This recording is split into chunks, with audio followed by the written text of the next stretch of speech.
In this video, we're going to begin discussing how to use Solidworks.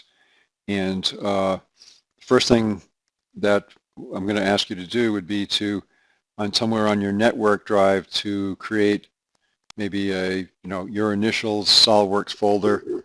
It's always good to have some additional identification of, say with your initials of where the folder is, because Solidworks uses files on the local hard drive, and it's very easy to, students frequently end up saving stuff to the hard drive, and then obviously if they sit at a different computer, they're not going to be able to access those files.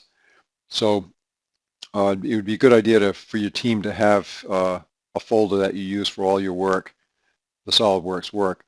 And then I've created some subfolders here, and one would be for materials. You could have a materials folder for your materials library. You don't have to have that one. SolidWorks has several materials libraries. The only problem with them is that they are read-only, which is good and bad. It's good because that way someone can't inadvertently change properties without you knowing about it, which could cause a lot of problems in a project, obviously.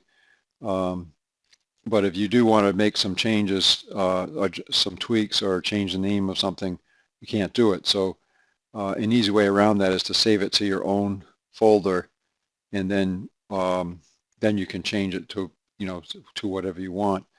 There's also we want to have a sheet formats folder and a templates folder. So you can see that I already have templates for 6 files here, 2 for millimeter assembly, inch assembly, then 2 for parts, inch and millimeters, and then drawing. So those are the main files that we use in SolidWorks: part files, assembly files, and drawing files. And I'm going to put these on the LMS, so you're free to use these. These contain, especially the drawing one, contains a lot of information having to do, say, with ANSI standards, how long dashes should be, what size arrowhead should be, all that kind of detail. So you're free just to go ahead and use those. And then the sheet format files here, whoops. I just have one. These have to do with the title block and borders on your drawings. So size A is 8.5 by 11, size B is 11 by 17. So again, I'm going to put those on the LMS so that you can just create these folders in your own network space, and then just put them in there.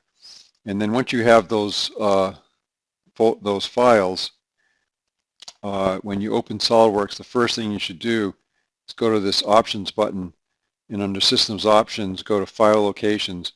First thing that will pop up will be Document Templates. So now you can see there's my network space right there. So I just hit Add, and then add that one, and then you'll just do the same with you see you have the sheet formats. You want to add the path to your network, and then later if you want if you want to use the material database, the same thing, you would add that. Okay, so now that that's set up, if you go to New, if you have Novice selected, you'll just use the default templates that come with SolidWorks. If you click on Advanced, this tab, once you've set up the path to your own templates, you'll see that tab right there. And now you have access to these. So if I select the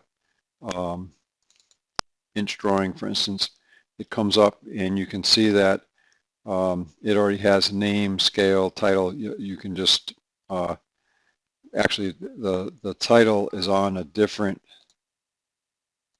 kind of think of it as on a different layer. So you'd have to right-click, select Edit Sheet, and now you can change those to whatever you want them to be. And then when you're done, just right-click and go back to Edit Sheet, and that puts you back on the layer where you're actually going to be putting your drawings in. So anyways, I'm going to stop here and pick up with the next video.